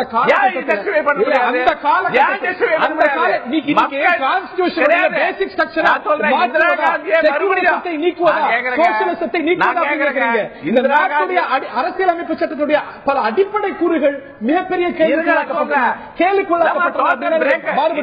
சட்டம் ஒழுங்கு சீர்கட்டு இந்த நாட்டிலே மிகப்பெரிய அமளி நடந்த போது நெருக்கடி நிலை கொண்டு வந்தோம். அதற்கு பிறகு தேர்தலில் தோற்கடிக்கப்பட்டு மீண்டும் இந்திரா காந்தி பிரதமரானார். மீண்டும் இந்திரா காந்தி பிரதமரானார். 2 ஆண்டுகள் ஆட்சியில் வைக்க மக்கள் செஞ்சு திரு கோபண்ணா அவர்கள் மன்னிக்கணும். அவருக்கு ஏன் அப்படி நார்மலா அப்படி பேச மாட்டாரு, இப்படி பேச ஒரு நிமிஷம் அவங்க சொன்னா கூட அதை எப்படி அனுமதிக்க முடியும்? நல்லா இருக்க, அது போராட்ட உரிமை. நீங்க சப்மிசிவா போக வேண்டிய அவசியம் கிடையாதுன்ற நான் சொல்றேன். என் கருத்து இல்ல அதான் சரி. உங்க கருத்து அது ஜேபி பண்ணது கலகம் அல்ல, அது போராட்டம். அது கலகம். எங்க கருத்து உங்க கருத்து போராட்டம், என் கருத்து கலகம். இந்த நாட்டிலே கலகத்தை கொண்டு வந்தவர் ஜெயபிரகாஷ் நாராயண். சரி, ஆனா ஒரு எந்த அரசியல் சட்டத்தை நீங்க டிஃபெண்ட் பண்ணணும்னு ஆரம்பிக்கிறீங்களோ, ஆமா, அந்த அரசியல் சட்டத்தை முடக்கி வைப்பது ஒரு செயலை நீங்க எப்படி நியாயப்படுத்த முடியும்? முடக்கி வைக்க மட்டும் வைக்கப்படல, அதனது பல அம்சங்கள் அப்படியே மாற்றி வைக்கப்பட்டன. இந்திய கம்யூனிஸ்ட் கட்சி ஆதரித்தது, இந்திய கம்யூனிஸ்ட் கட்சி ஆதரித்தது வரலாற்றில் பதிவு செய்யப்பட்டிருக்கு. அவங்க 1978 அதுக்கு பின்னால எமர்ஜென்சிக்கு பின்னாலதான் அதுவரையிலும் இந்தியாவில் காங்கிரஸை ஆதரிக்கிறோம் என்ற முடிவெடுத்தவர்கள் அதை மாற்றினாங்க. நான் உங்கள்கிட்ட சொல்ல விரும்புறது, எமர்ஜென்சியை நியாயப்படுத்தாதீர்கள். ஜனநாயகம் அதற்குள்ள உள்ளுரை விதியாக அதில் இருக்கக்கூடிய பல தவறுகளை திருத்திக் கொள்வதற்கான தவறுகளையும் குறைகளையும் திருத்திக் கொள்வதற்கான ஏற்பாடோடு இருக்கிறது. அதை முடக்கி வைப்பது என்பது நீங்க இந்தியாவினுடைய நீங்க இப்போ நம்ம பேசிட்டு இருக்க கான்ஸ்டிடியூஷனை காப்பாற்றுறது, கான்ஸ்டிடியூஷனல் அந்த அரசியலமைப்பு சட்டத்தின் படியான அரசாங்கம் என்று சொல்வதை கூட கேலிக்குள்ளாக்கிவிடும். எமர்ஜென்சி என்பது இந்தியாவில் ஏற்பட்ட மிகப்பெரிய விபத்து. அது நீங்க ஏன் அப்படி சொல்றீங்கன்னு எனக்கு தெரியல. அப்புறம் ஒரு சிறிய இடைவெளி எடுக்க வேண்டிய ஒரு தருணம். இதைத்தான் அரசாங்கமும் ஒரு டிஃபென்ஸாக வைக்கிறது. எமர்ஜென்சி காலகட்டத்தில் கொண்டு வந்த சட்ட திருத்தம் தான் செக்யூலரிசம், சோசியலிசம் அப்படிங்கிற அம்சத்தை அரசியல் அமைப்பு சட்டத்துல சேர்த்தது. அம்பேத்கர் சொல்லல, அம்பேத்கர் ஏத்துக்கல, ஜவஹர்லால் நேரு ஏத்துக்கல. அப்படி எமர்ஜென்சி காலகட்டத்தில் கொண்டு வந்த ஒரு விஷயம் நீடிக்கணுமா வேண்டாமாங்கிறத பத்தி விவாதிப்போம் என்கிறது அரசாங்கம். இந்த விளக்கம் என்பது பொருத்தமான ஒரு விளக்கமா? அரசியலமைப்பு சட்டத்துடைய முன்னுரையில் இருக்கக்கூடிய பிரியாம்பிள் இருக்கக்கூடிய சோசியலிஸ்ட், செக்யூலர் ரெண்டுத்தையும் நீக்கி விடுவோம் என்று சிவசேனா சொல்கிறது. விவாதிப்போம், நீக்கணுமா வேண்டாமா, அதுல ஒரு அம்சமாக வைத்துக் கொள்ளலாமா என்பதை விவாதிப்போம் என்கிறார் அமைச்சர் ரவிசங்கர் பிரசாத். அப்படிப்பட்ட எண்ணம் இல்லை என்கிறார் வெங்கையா நாயுடு. இவையெல்லாம் பல கேள்விகளை எழுப்பியிருக்கின்றன. மதச்சார்பின்மையை சீண்டுகிறதா அரசாங்கம் என்ற கேள்வி எழுகிறது. இதை தாண்டி தேவையற்ற சர்ச்சைக்கு வித்திட்டு இருக்கிறதா எதிர்கட்சிகள் என்ற கேள்வியும் எழுந்திருக்கிறது. இதைத்தான் விவாதித்து வருகின்றோம். இந்த பிரியாம்பிள், இது சார்ந்து வந்திருக்கக்கூடிய ஒரு அட்வர்டைஸ்மெண்ட், இது ஏற்படுத்தி இருக்கக்கூடிய சர்ச்சை தான் பூதாகரமாக கிளம்பி இருக்கிறது. இது பற்றி தான் இந்த நிகழ்ச்சியில் விரிவாக நாம் விவாதித்து வருகின்றோம். திரு ஜி.சி. சேகர், இது சார்ந்து உங்களுடைய கருத்துக்களை சொல்லுங்க. இது ரெண்டுமே இன்னைக்கு செக்யூலர் அப்படிங்கிற ஒரு சொல்லும், சோசியலிஸ்ட் அப்படிங்கிற ஒரு சொல்லும் வேணுமா வேண்டாமா அப்படின்னு அரசியல் நிர்ணய சபையிலே விவாதிக்கப்படுகிறது. அதுதான் உள்ளடக்கத்திலே இருக்கு. எதுக்கு நம்ம பிரியாம்பிளையும் வச்சுக்கணும் அப்படின்னு அம்பேத்கர் சொல்கிறார். அது அங்க ஏற்றுக்கொள்ளப்படுகிறது. It is getting drop. இன்னைக்கு இது இருப்பதனால் என்ன ஒரு பிரச்சனை? இது கைவிடப்படணும், பிரியாம்பிள் இருந்து நீக்கப்படணுங்கிற ஒரு கேள்வி, அதுல எந்த அளவுக்கு லெஜிட்டிமசி இன்னைக்கு வந்துருச்சு? இது இருக்கிறதுனால ஒரு துளி தீமை இந்த நாட்டுக்கு இருக்கிறதா? சிவசேனா கேட்கிறது, விவாதிப்போம் என்று அரசாங்கம் சொல்கிறது. என்ன கேட்டீங்கன்னா அது இருந்தாலும் இல்லைனாலும் உங்களுக்கு கான்ஸ்டிடியூஷனோட பேசிக் ஸ்ட்ரக்சர்ல உங்களுக்கு it is enshrined in the structure. செக்யூலரிசமா இருக்கட்டும், உங்களுக்கு சோசியலிசமா இருக்கட்டும், உங்களுக்கு டெமோக்ரஸியா இருக்கட்டும், உங்களுக்கு the sovereignty of this country, unity of this country, இதெல்லாம் எந்த விதத்திலையும் காம்ப்ரமைஸ் பண்ண முடியாதுங்கிறது இது கான்ஸ்டிடியூஷன்ல வேரியஸ் ஆர்டிகல்ஸ்ல என்ஷ்ரைன் ஆயிருக்கு. அதாவது நம்ம ஒரு தலையில இருக்கக்கூடிய அந்த முடி மாதிரி பிரியாம்பிள் நம்ம சொல்லலாமே தவிர அப்படிதான் it just gives a presentation, அவ்வளவுதான். பட் தி பேசிக் ஆபரணம் போல அப்படின்னு ஆபரணம், அவ்வளவுதான். ஆபரணம் தான். ஆபரணம் இல்லாம இப்ப கான்ஸ்டிடியூஷன் இல்லையா? அரசமைப்பு சட்டத்துல ஏதாவது ஒரு சரத்து இரு பொருள் தரும்படி இருந்தால் அந்த முகவரையில் இருக்கிற குறிக்கோளை வைத்துத்தான் அது முடிவு செய்யப்படும் என்ன பொருள். நீங்க தயவு செய்து முகவரையை அது குறிக்கோள் நோக்கத்தை வெளிப்படுத்துகிறது. சுருக்கமாக இந்த அரசமைப்பு சட்டத்துக்கு என்ன நோக்கம், என்ன குறிக்கோள், அது அரசமைப்பு சட்டத்துக்கு ஒரு திறவுகோள் மாதிரி இல்ல. அதே குறிக்கோள் சொல்றேன். அதாவது இது 76ல வருது. அதுக்கு முன்னாடி இந்தியால சோசியலிசமே கிடையாது. நீரோவியன் சோசியலிசம் இருந்தது. இந்திரா காந்தி பிரிவி பர்சஸ் அபாலிஷ் பண்றாங்க. சோசியலிசம் இருந்தது இல்ல, அபாலிஷ் பண்றாங்க. இந்த சோசியலிசம் எது அப்படிங்கறத சோசியலிஸ்டிக் திங்கிங். அதுக்கப்புறம் பேங்க் நேஷனலைசேஷன் வந்தது. இதெல்லாம் 76க்கு முன்னாடியே நடந்ததுதான். அதனால இது இருந்துதான் நமக்கு சோசியலிசம் வேணும், இது இருந்துதான் நமக்கு செக்யூலரிசம் இருந்தா. ஆக்சுவலா 1976க்கு அப்புறம் இந்த செக்யூலரிசம் இருக்கும் போதே கூட இந்த ஷாபானு ஜட்மெண்ட்ல அது பெரிய அளவுல மாத்தி அது பெண்களுக்கு அகைன்ஸ்டா பண்ணினது ராஜீவ்காந்தி கவர்மெண்ட். அதாவது இவங்க செக்யூலரிசம் இதுல இருக்கணுங்கிறாங்களே தவிர இன் பிராக்டிஸ் அவங்க என்ன பண்றாங்க, அது ஒரு பெண்களை பாதிக்கக்கூடிய ஒரு விஷயமா இருந்தாலும் அவங்க அந்த செக்யூலரிசம் திரு கோபால் அவர்கள் எடுத்துட்டு போறேன். ஷாபானு விஷயத்துக்கு நீங்க விளக்கம் கொடுக்க விரும்புவீங்க, நிச்சயமா கொடுங்க. அதற்கு முன்னாக இந்த ஒரு கேள்வி எடுத்துக்கோங்க. இது சாதாரணமா எடுத்துக்க முடியாது. இது முகப்புல இருக்கு, ஒரு திறவுகோல் போல அப்படிங்கிறீங்க. இன்னொரு திறவுகோல் தான் இந்த அரசாங்கத்துடைய கொள்கையை, அரசியலமைப்பு சட்டத்துடைய கொள்கையை விளக்குறது தான் டைரக்டிவ் பிரின்சிபல், வழிகாட்டு நெறிமுறைகள். அதுல நீங்க எந்த செக்யூலரிசத்தை பாரதிய ஜனதா தூக்கி வீசுகிறது அப்படிங்கிறீங்களோ அதே செக்யூலரிசம் சார்ந்து அனைவருக்கும், எல்லா மதத்துக்கும் ஒரே யூனிஃபார்ம் சிவில் கோட் இருக்கணும் அப்படின்னு சொல்லுது. அதை நீங்கள் எதிர்ப்பது ஏன் அப்படின்னா கான்ஸ்டிடியூஷன் எதிர்க்கிறீங்களா? இல்ல, வழிகாட்டும் நெறிமுறைகள் அந்த அரசமைப்பு சட்டத்துல இடம்பெற்றிருக்கு. அது மேண்டேட்டரி கிடையாது. வழிகாட்டு நெறிமுறைகள்ல சில நோக்கங்களை, சில லட்சியங்களை அதுல நம்ம குறிப்பிட்டிருக்கோம். அதை அடைய வேண்டும் என்பது நமது நோக்கமாக இருந்தாலும் அதில் எது சாத்தியமோ அதைத்தான் நாம் நிறைவேற்ற முடியும். சாத்தியம் இல்லாத நிறைவேற்ற முடியலன்றதுனால அது இருப்பது பொருளற்றதுன்னு சொல்ல முடியாது. ஒரு காலம் வரும்போது அவைகள்லாம் நிறைவேற்றப்படும். இல்ல, இப்ப நீங்க வழிகாட்டுத நெறி கட்டாயம் அல்ல, மேண்டேட்டரி அல்ல, ஜஸ்டிஷியபிள் இல்ல அப்படிங்கிறீங்க. பிரியாம்பிளும் ஜஸ்டிஷியபிள் இல்ல. இன்னைக்கு ஒரு விஷயம் பிரியாம்பிளுக்கு இதுவா இல்லையே அப்படின்னு நீங்க போய் வழக்கு தொடுத்து நீங்க அது ஜெயிக்க முடியும். It is not a justiciable part of the constitution. அதாவது part and parcel of the constitution, அதாவது அரசமைப்பினுடைய ஒரு அங்கம் தான் முகவுரை. அதே போல டைரக்டிவ் பிரின்சிபலும் நீங்க டைரக்டிவ் பிரின்சிபலை நிறைவேற்றவில்லை என்று சொல்லி எவரும் நீதிமன்றத்துக்கு போக முடியாது. தலைமுறையில புரிஞ்சு பிரியம்பல் இப்படி சொல்லிருக்கிறது அப்படின்னு சொல்லிட்டு நீங்க எந்த கேஸ் ப்ரூவ் ஆயிருக்கு? இல்ல எந்த கேஸ் ப்ரூவ் ஆயிருக்கு? இப்ப பிரியம்பல் இப்படி சொல்லப்பட்டிருக்கிறது, ஆனால் செயல்பாடு இப்படி இருக்கிறது அப்படின்னு எந்த கேஸ்ல ப்ரூவ் ஆயிருக்கு? ஒரு அரசமைப்பு சட்டத்துக்கு ஒரு முகப்புரை அது பிரியாம்பிள். இது இந்த அரசமைப்பு சட்டம் இந்த நோக்கங்களுக்காக இருக்கிறது என்று ஒரு 4 வரியில, அதாவது அந்த இந்தியா ஒரு இறையாண்மை கொண்ட சமதர்ம சமய சார்பற்ற மக்களாட்சி குடியரசு என்பது அதனுடைய ஒரு ஆரம்பத்தில் சொல்லப்படுகிற ஒரு முக உரை. இந்த கான்ஸ்டிடியூஷன் இந்த நோக்கத்தின் அடிப்படையில் தான் வகுக்கப்பட்டிருக்கிறது சொல்றோம். அவ்வளவுதான். சொன்ன அந்த எக்ஸாம்பிள் தான். ஒரு புக் எடுக்கிறீங்க, ஒரு நாவல் எடுக்கிறீங்க, அதுக்கு முன்னாடி ஒரு முகவரை கொடுக்கறாங்க.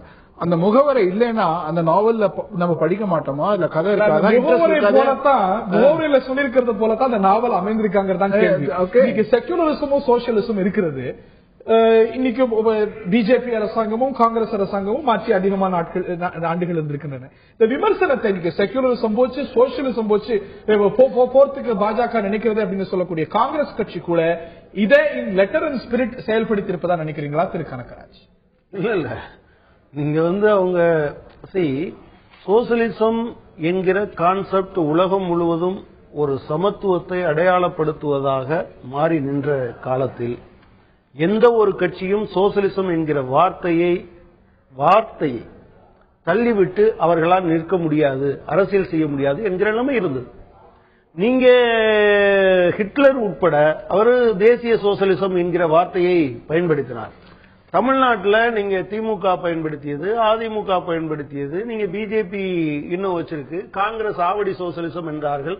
இவர்கள் எல்லோரும் அவர்கள் சொந்தம் கொண்டாடினார்களே தவிர அடிப்படையில் எந்த காலத்திலும் இந்தியாவில் சோசியலிசத்தை நிறுவுவதற்கு யாரும் முயற்சிக்கவில்லை. கம்யூனிஸ்ட் கட்சி உட்பட. கம்யூனிஸ்ட் கட்சி ஆட்சி பொறுப்புல இல்லையா? ஆட்சி பொறுப்புல இருந்த இடத்துல பண்ணீங்களா? இல்ல, அதாவது நீங்க மாநிலத்தில் இருக்கக்கூடிய ஆட்சி என்பது இந்தியாவினுடைய அரசியலமைப்பு சட்டத்துக்கு உட்பட்டுத்தான் செய்ய முடியும். அதை தாண்டி இருந்தா நீங்க டிஸ்மிஸ் பண்ணப்படுவீங்க. எனவே இதை மாற்றுவதற்கான முயற்சியை தான் நாங்கள் செய்கிறோமே தவிர மக்களை இதை ஏற்றுக்கொண்டு ஒருவேளை ஜோதி பாசுவை பிரதமராக ப்ரொபோஸ் பண்ண போது வேண்டாம்னு சொன்னதுக்கான கரெக்ட். நீங்க உங்களுடைய நீங்க இருக்கக்கூடிய இடத்துல கூட சோசியலிச சித்தாந்தத்தை நீங்க காங்கிரஸ் செயல்படுத்தல, பிஜேபி சோசியலிசத்தை செயல்படுத்தல, பேர்ல தான் வச்சிட்டு இருக்காங்க. அது நிர்பந்தம் அப்படின்னு சொல்லிருக்கீங்க. அந்த விமர்சனம் உங்கள் நோக்கியும் நீங்க சோசியலிசத்தோட ப்ராப்பரண்டா இருக்கக்கூடிய நீங்க செயல்படுத்திருக்கிறாங்க கேள்வி எழுகிறது. இப்போ உங்களுடைய ஆட்சியில் இருந்த இடம் வெஸ்ட் பெங்கால்ல பிடிஎஸ் பொது விநியோக திட்டத்தை நீங்க பிரைவேடைஸ் பண்ணிருக்கீங்க. உச்ச நீதிமன்றத்துடைய பேனலை சுட்டி காட்டுகிறது. யார் அதற்கு விதிவிலக்குங்கிறதா கேள்வி. ஒரு விஷயம் என்னன்னா, நீங்க திரும்ப திரும்ப இந்த விஷயத்த சொல்றீங்க. மேற்கு வங்காளத்தில் இப்ப நம்ம ஊர்ல நீங்க 800 கார்டுக்கு மேல இருந்தா ஒரு கடையை பிரிக்கணும் அப்படிங்கறதா நிலைமை. எனக்கு தெரிஞ்சு தமிழ்நாட்டில் பல இடங்கள்ல 3 கிலோமீட்டர் 4 கிலோமீட்டர் போடுறதுதான் நீங்க பொது விநியோக முறையில் நீங்க பொருட்களை பெற்று வர வேண்டும். ஆனா மேற்கு வங்காளத்துல என்ன பண்ணாங்கன்னா 20 வீடு இருந்தாலும் அங்கே இருக்கக்கூடிய ஒரு கடையில கொடுத்துட்டு அந்த கடைக்கு இத சர்வீஸ் பண்றதுக்கான சார்ஜ் கொடுப்பாங்க.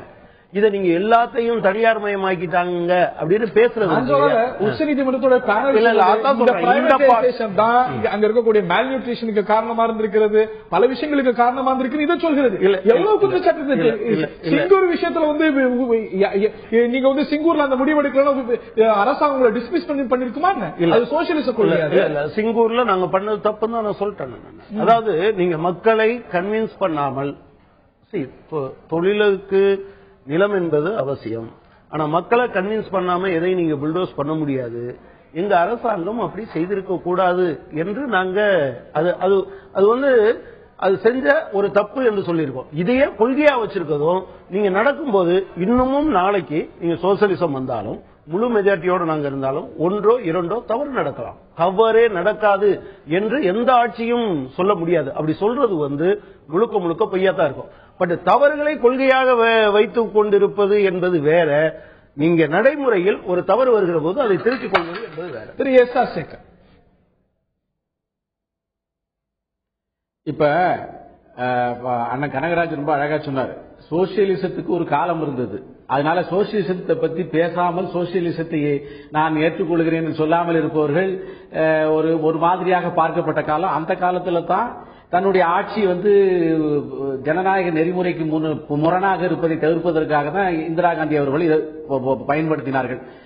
ஆனா கம்யூனிஸ்ட் காலத்துல சோசியலிசம் பயன்படுத்தப்பட்டதான்னு கேட்கிறப்ப அண்ணன் கனகராஜால பதில் சொல்ல முடியாது. ஏன்னு கேட்டால் அந்த சலீம் குரூப் என்று ஒரு இன்டர்நேஷனல் இது கார்பரேட் வந்து முழுவதுமாக வெஸ்ட் பெங்கால் முழுவதுமாக திரும்ப திரும்ப நீங்க சொல்லிட்டே இருக்கீங்க. இல்ல அப்படி முழுவதுமாக அதற்கான எந்த நடவடிக்கையும் எடுக்கப்படவில்லை. இது வந்து தவறான தகவல் என்று நீங்க மீது சொல்வதில்லை. அவருக்கு இதை தவிர வேற எதுவுமே கிடைக்காது. கடைசியா வந்து அங்க நிப்பாரு. நீங்க வந்து கனகராஜ் அவர்களை ஒரு விஷயம் கேட்க வேண்டும் என்று கனகராஜுக்கு ஒரே ஒரு விஷயம் நீங்க திரும்ப திரும்ப ஒரு தவறை எத்தனை முறை வந்தாலும் பேசிட்டு இருந்தா எப்படி சரியா? தயவு செய்து நீங்க ஒவ்வொரு முறையும் ஒரு தவறான அவதூறை திரும்ப திரும்ப பேசுவதை வழக்கமாக கொண்டிருப்பது எப்படி சரியாக? தயவு செய்து அது சரியில்லை. ஒரு நிமிஷம் நிறுத்தீங்களா? ஒரு நிமிஷம் கேட்கறீங்களா? கனகராஜ் ஒரே ஒரு நிமிஷம். அதாவது எத்தனையோ விஷயங்கள் போகிற போக்கு சொல்லிக் கொண்டு போகிறீர்கள். பாரதிய ஜனதா கட்சியை பத்தி கோட்ஸே, காந்தி, RSS கொலை அது எக்கச்சக்கமா சொல்லிட்டு போறீங்க. இல்லையா? அது உண்மை இல்லையா? அது போற போக்கு இல்ல. நீங்க போற போக்கு அதெல்லாம் மறந்துட்டு போறீங்க. கோட்ஸே காந்தியை கொன்னாரா இல்லையா? ஆனால் காந்தி தற்கொலை செய்து கொண்டாரா? சலீம் குரூப் என்று வாயெடுத்து காந்தி தற்கொலை செய்து கொண்டாரா? என்ன நீங்க நீங்க வந்து அப்படி போற போக்குல இதோட சேர்ந்து கூட நான் வந்து அவர் திரும்ப திரும்ப ஒரு விஷயத்தை சொல்லிட்டே இருக்கேன். ஆகவே இல்ல நீ உங்களால அதாவது பதில் சொல்லுங்க. நான் முடிச்சோன்னு சொல்லுங்க. எஸ்ஆர் சேகர் நீ சொல்வது தவறு, நீங்க வந்து அப்படி நீங்க கருத்து சொல்லுங்க. ஆனால் ஆரம்பிக்கின்ற போதே அதை தடுக்கின்ற அளவில் ஒவ்வொரு தடவை நீங்க இதை சொல்றீங்க. இதே டிவில நீங்க பல தடவை சொல்றீங்க, நான் பல தடவை உங்கள்கிட்ட சொல்லியிருக்கேன். இருக்கிறது எனக்கு ஆச்சரியமாக இருக்கிறது. காரணம் நீங்கள் போகிற போக்கில் சொல்லலாம், நாங்கள் உண்மையை சொல்வதை நீங்கள் ஏற்றுக்கொள்வதில்லை. ஏன் மூணாறுல டாடா குரூப்பினுடைய நன்மைக்காக அங்க இருக்கிற எம்ப்ளாயிஸ் முழுசா நீங்க இடப்பெயர்ச்சி செய்திருக்கிறீர்கள். அதே மாதிரி கேரளாவில்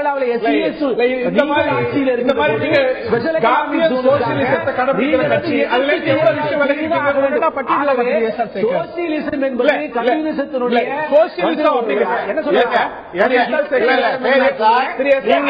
உங்களுக்கு கான்ஸ்டிடியூஷன் அவர் காமிச்சாரு. எங்களுடைய கான்ஸ்டிடியூஷன் எங்களுடைய கட்சி திட்டம் என்பது வெப்சைட்ல இருக்கு. நாங்க இப்ப இந்தியாவில் உடனடியா சோசியலிசத்தை கட்டுவோம்லாம் சொல்ல, மக்கள் ஜனநாயக புரட்சியை நடத்துவோம் என்று சொல்லி இருக்கிறோம். அது அதற்கு முதல் கட்டம் என்று சொல்லி இருக்கிறோம். நாங்க சொல்லாத ஒண்ணு நீங்க ஏன் சொல்றீங்க? காந்தியன் சோசியலிசம் என்ன பண்ணிருக்கீங்க? காந்தியன் சோசியலிசம் என்ன? காந்தியன் சோசியலிசம் என்ன? செக்யூலரிசத்தை பத்தி பேசினீர்கள் அல்லவா? இல்ல பத்தி பேசுறீங்க. இப்ப உங்க காந்தியன் சோசியலிசம் என்னன்னு சொல்லுங்க சார். உங்க காந்தியன் சோசியலிசம் என்னன்னு சொல்லுங்க. ஏதோ போடுங்க பதில் சொல்லுங்க. இல்ல காந்தியன் சோசியலிசம் என்னன்னு இல்ல என்று சொல்லுங்கள். உரிமையான்னு சொன்ன ஒரு 70 வயது பெண்மணிக்கு எதிராக நீங்க அதெல்லாம் விடுங்க. நீங்க ஏதாவது ரெண்டு பாயிண்ட் வச்சுட்டு ரொம்ப நாளா ஓடி பாராளுமன்றத்தில் கோயம்புத்தூரிலே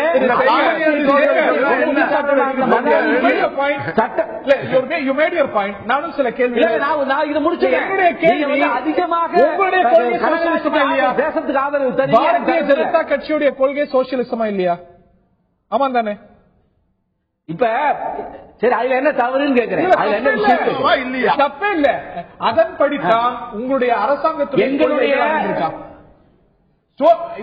நரேந்திர மோடி அரசாங்கத்தில் சரி கேட்கிறேன். உங்களுடைய கேள்வி என்ன? நரேந்திர இப்ப நீங்க எந்த சோசியலிசம் உங்களுடைய கான்ஸ்டிடியூஷன்ல சொல்லிருக்கீங்களோ, உங்க பார்ட்டி கான்ஸ்டிடியூஷன்ல சொல்லிருக்கீங்களோ, அந்த சோசியலிசத்தை வேணுமா வேண்டாமா, அரசியல் அமைப்பு சட்டத்துல வேணுமா வேண்டாமாங்க கேள்வி எழுப்புறீங்க. நீங்க அதைத்தான் நம்புறீங்க அப்படின்னு எடுத்துக்கொண்டாலும் கூட முழுவதுமாக உங்களுடைய அரசாங்க செயல்பாடு அப்படிங்கிறது சோசியலிச அரசாங்க செயல்பாடு, அப்படிதானே? இல்ல, அதாவது இப்ப வந்து ஒரு விஷயத்தை விவாதித்ததுக்கு வருகின்ற அளவிற்கு நீங்கள் செய்து விட்டீர்கள். தெரிந்தோ தெரியாமலோ முடிக்கிறேன். நான் முடிக்கிறேன். வெளியில் அவுட் ஸ்டேஷன்ல இருக்கிறவர்களுக்கு நீங்கள் பேசுகின்ற பேச்சு கிராஸ் ஆகுகின்ற போது முழுசா கேட்க. அதனால என்னுடைய பேச்சு முடிஞ்சதுக்கு அப்புறம் நீங்க சொல்லுங்க.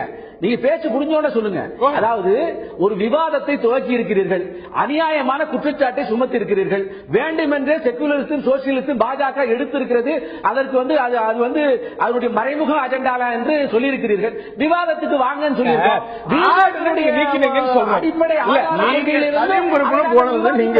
பிஜேபியினுடைய அடிப்படை ஆதார கொள்கை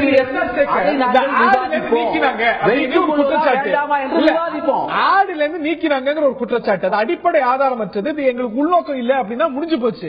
கான்ஸ்டிடியூஷன்ல வச்சுக்கணும் வேண்டாமாங்கிற விவாதத்தை எழுப்புறது யாரு? மீடியாக்களா, காங்கிரஸா, கம்யூனிஸ்டா, பாரதிய ஜனதா? நீங்கள் ஆடுல நீக்கினதை உண்மையதான் பேசுறீங்க இல்ல, ஹரி பாதி உண்மையதான் பேசுறீங்க. ஒரு விஷயத்தை நீங்கள் உங்களுக்கு மறைமுக அஜெண்டா இருக்கிறது, நீங்கள் வேண்டுமென்றே செய்கிறீர்கள், செக்குலரிசம் சோசியமும் உங்களுக்கு உடன்பாடு இல்லை, இப்படியெல்லாம் ஆயிரக்கணக்கான குற்றச்சாட்டுகளை காட்டிவிட்டு சரி விவாதிப்போம் சொன்னோம்னா இல்லை, இந்த நாட்டு மக்களோடு இணைந்தது அப்படி இல்லைன்னு சொன்னோம்னா அதை புதுசா ஒரு விஷயம் கொண்டு வருதுன்னா விவாதிக்கணும். ஏற்கனவே இருக்கக்கூடிய விஷயத்தை பத்தி ஏன் விவாதிக்கணும்? இல்ல கொண்டு வந்தாச்சு இருக்க முடியாது.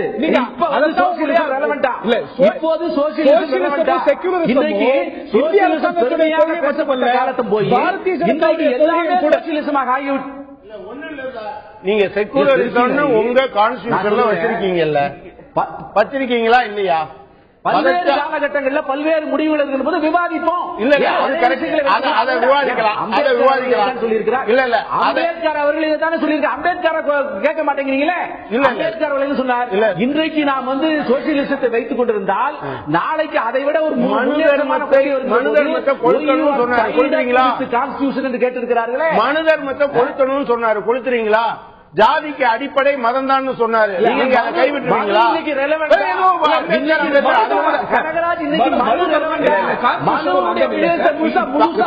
அவர் பேசுறாரு, அம்பேத்கர்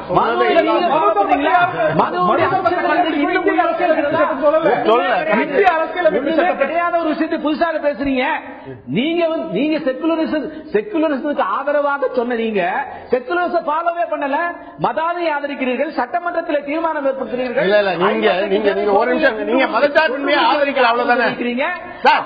முஸ்லீம் லீக்கோட கூட்டணி சேருகிறீர்கள். நான் எதுக்கு கேட்கிறேன், அந்த இரட்டை நிலைப்பாடு நீங்க ஓரமாக ஒதுக்கி ரொம்ப நேரம் தர்மத்துக்குள்ள போறீங்க. ஒரே ஒரு நிமிஷம், நீங்க ரொம்ப நேரம் கேட்டீங்க மதச்சார்பின்மை வேணுமா வேணாமா? வேணாம்னா உங்க கான்ஸ்டிடியூஷன்ல ஏன் இருக்கு? சோசியலிசம் வேணுமா வேணாமா? அடிப்படை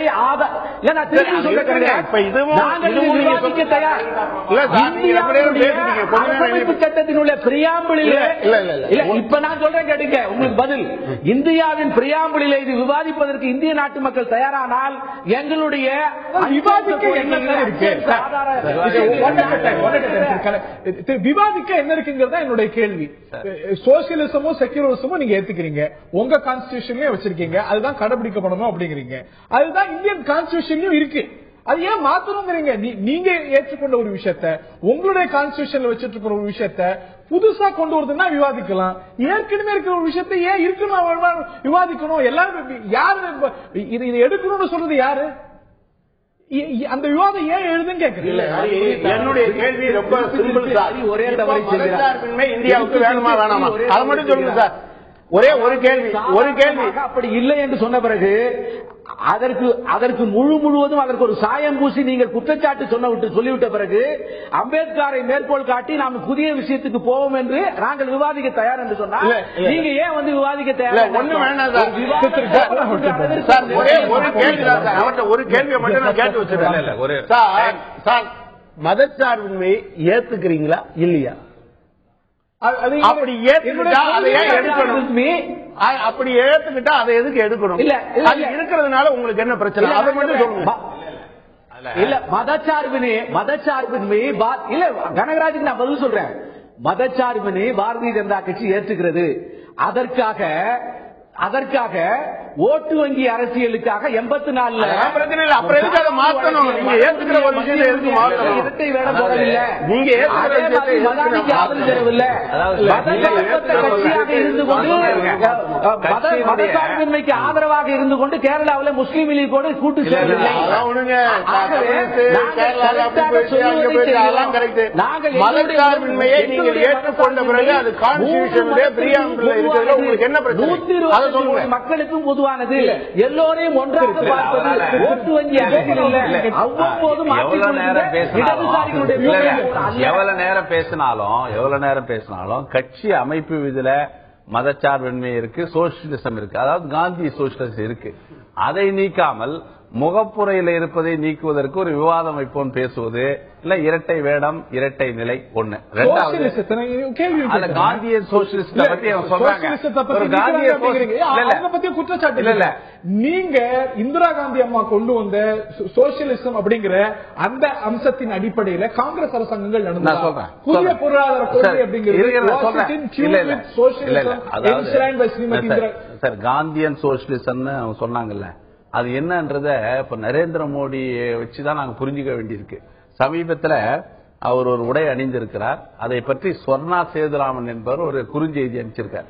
அதுல பாத்தீங்கன்னா உங்களால விமர்சிக்க முடியாது சொல்றீங்க.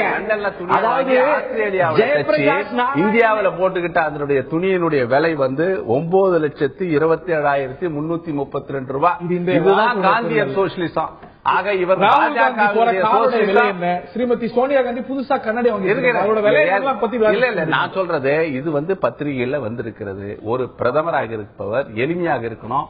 மகாத்மா காந்தியை பற்றி பேசுவதற்கு காந்தியன் சோசியலிசம் பேசுகிறவர்கள் முன்மாதிரியாக இருக்கணும். ஜவஹர்லால் நேரு நான் கேட்கிறேன், ஜவஹர்லால் நேரு இப்படி ஆடம்பரமாக ஜவஹர்லால் நேரு ஆடம்பரமாக இருந்ததில்லை, இந்திரா காந்தி இருந்ததில்லை. எந்த தலைவர்களும் இப்படி ஒரு ஆடம்பரமாக ஒரு நாளைக்கு 4 முறை உடை மாற்றுகிற ஒரு காந்திய சோசியலிசத்தை கொள்கையாக வச்சிருக்கிற ஒரு கட்சி இப்ப புதுசா நாங்க பாத்துக்கிட்டு இருக்கோம். இது ஒரு தவறான முன்னுதாரணத்தை ஏற்படுத்த என்னுடைய அவர்களுக்கு நாங்கள் வந்து சோசியலிசத்தை வந்து ஆவடி மாநாட்டில் சோசியலிஸ்டிக் பேட்டர்ன் ஆஃப் சொசைட்டி என்பது லட்சியமாக இருந்தோம். உலக நாடுகளில் ஏற்பட்ட பல்வேறு மாற்றங்கள், அது சீனாவிலே ஏற்பட்ட மாற்றம், அதனால் சீனா அடைந்த வளர்ச்சி, அதுல பொருளாதார கொள்கையில மாற்றம், அந்த அடிப்படையில 10 ஆண்டுகள் 1978 சீனா ஏற்றுக்கொண்ட கொள்கையை கொஞ்சம் விடுங்க. 1978 சீனா ஏற்றுக்கொண்ட கொள்கையை 10-12 ஆண்டுகள் கழிச்சுதான் இந்தியா ஏற்றுக்கொண்டது. அதனால வளர்ச்சி இன்றைக்கு பாத்தீங்கன்னா உலக நாடுகளோடு இசைந்த ஒரு பொருளாதார கொள்கை அடிப்படையில் தான் சில முடிவுகளை எடுக்கிறோம்.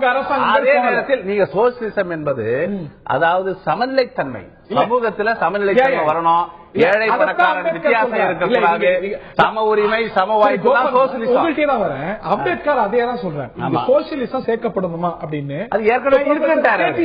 அவர் என்ன சொன்னாரு, கான்ஸ்டிடியூஷனே இருக்கு தேவையில்லைன்னு சொன்னாரு. அப்படி சொல்ல செக்யூலரிசம் பத்தி சொல்லும் போது கான்ஸ்டிடியூஷன் இருக்கு. சோசியலிசத்தை பத்தி சொல்லும் போது என்ன சொன்னாருன்னா, இன்னைக்கு சோசியலிசத்தை ஏற்றுக்கொள்பவர்கள் பெரும்பான்மையா இருக்கலாம். ஆனா நாளைக்கு ஏற்றுக்கொள்வார்கள் தெரியாது, சொல்ல வேண்டாம் சொன்னாரு. ஏற்றுக்கலாம், ஆனா அந்த முடிவு மக்கள்கிட்ட மக்களிடம் விடுவோம்னு சொன்னாரு. நான் சொல்றது அம்பேத்கர் சொல்கிற கருத்து அது ஒரு கருத்து. அந்த கருத்தை வந்து பிற்காலங்களில் ஏற்பதும் ஏற்காததும் வந்து அந்த அரசியல் கட்சி முடிவு செய்யணும். அவர் சொல்லிவிட்டதுனாலே அந்த கருத்தை அப்படியே ஏற்றுக்கொள்ளணும் அவசியம் கிடையாது. பல கருத்துக்கள் ஏற்கிறோம், பல கருத்து எல்லாரும் கருத்து வேறுபாடு இருக்கு. அதாவது அம்பேத்கர் சொன்ன கருத்தை ஜவஹர்லால் நேரு ஏற்றுக்க மாட்டாரு, அம்பேத்கர் சொல்ற கருத்தை பாரதிய ஜனதா கட்சி ஏற்றுக்கொள்ளாது. இந்த கருத்து வேறுபாடு இருக்கு. அந்த அடிப்படையில் தான் பார்க்கணுமே தவிர அம்பேத்கர் சொல்லிட்டாருன்னு சொன்னா அம்பேத்கர் வந்து அரசமைப்பு சட்டத்தினுடைய தயாரிப்பு குழுவின் தலைவர் என்கிற முறையில் அவர் கருத்து சொல்ல உரிமை இருக்கு, மாறுபடவும் உரிமை இருக்கு. அந்த அடிப்படையில இந்த கருத்து என்பது வலியுறுத்தணும். அதாவது இந்த நாடு எந்த திசையில் செல்லுகிறது என்பதை வலியுறுத்துவதற்காகத்தான் முகவுரையில இந்திரா காந்தி அதை கொண்டு வந்து சேர்த்தார்.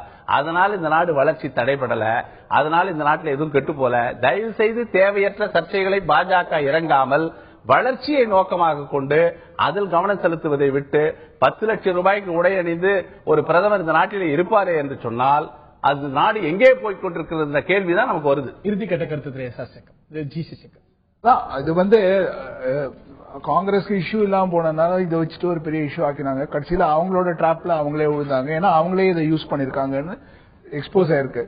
பிஜேபி இதுல இருந்து அவங்க விடுபடுறதுக்காக நாங்க ஒரு அவங்க பிஜேபியோட உண்டு பாத்தீங்கன்னா ஏதாவது ஒரு இஷ்யூ வந்து நான் வில் டிபேட் இட் அப்படின்னு சொல்லிடுவாங்க. 370 சொன்னாங்க, கன்வர்ஷன் சொன்னாங்க, அதே மாதிரி இப்போ இந்த இஷ்யூன்னு சொல்லியிருக்காங்க.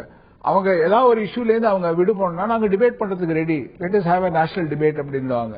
அதுக்கப்புறம் அது கொஞ்சம் மாதிரி நீர்த்து போயிடும். அது இந்த மாதிரி டெலிவிஷன் சேனல் ஸ்டுடியோஸ்ல டிபேட் ஆகும் ஒரு 2 நாளைக்கு, அதுக்கப்புறம் மக்கள் மறந்துடுவாங்க. சோ அதை வந்து அவங்க அதை தட்டி கழிக்கிறதுக்கு அவங்க ஒரு நல்ல வழியை கத்துட்டு இருக்காங்க. எனக்கு அதுதான். பத்திரிகையாளர் சேகருடைய நிலை என்னது இதுல பிரியாம்பிள் வந்து பிரியாம்பிளோட இதனால என்ன பெருசா மாறிட போறதுல இருந்தாலும் இல்லாட்டியும் எனக்கு பொறுத்த வரைக்கும் கான்ஸ்டிடியூஷன்ல ஆர்டிகிள் சொல்றதுதான் முக்கியம். The basic structure of the constitution is tantamount. It is the most important document. Cover வந்து இந்த டிசைன்ல இருந்துச்சு, அதுல ப்ரிஃபேஸ் இந்த மாதிரி வேர்ட்ஸ் இருந்ததுங்கிறது முக்கியமே கிடையாது. அப்படியெல்லாம் சொல்ல முடியாது. ஒரு பெரிய ஒரு பொருட்படுத்த வேண்டிய இல்ல பெரிதாக்க வேண்டிய ஒரு பெரிய விஷயம் அல்ல அப்படிங்கிறது உங்களுடைய கருத்தாக இருக்கிறது. இந்த நிலையில நேர்களுடைய பார்வை என்ன? அரசியல் சாசன முன்னுரையில் மதச்சார்பின்மை என்ற வார்த்தை நேர்களுடைய பார்வையில தேவையா தேவையில்லையா? கேட்கலாம்.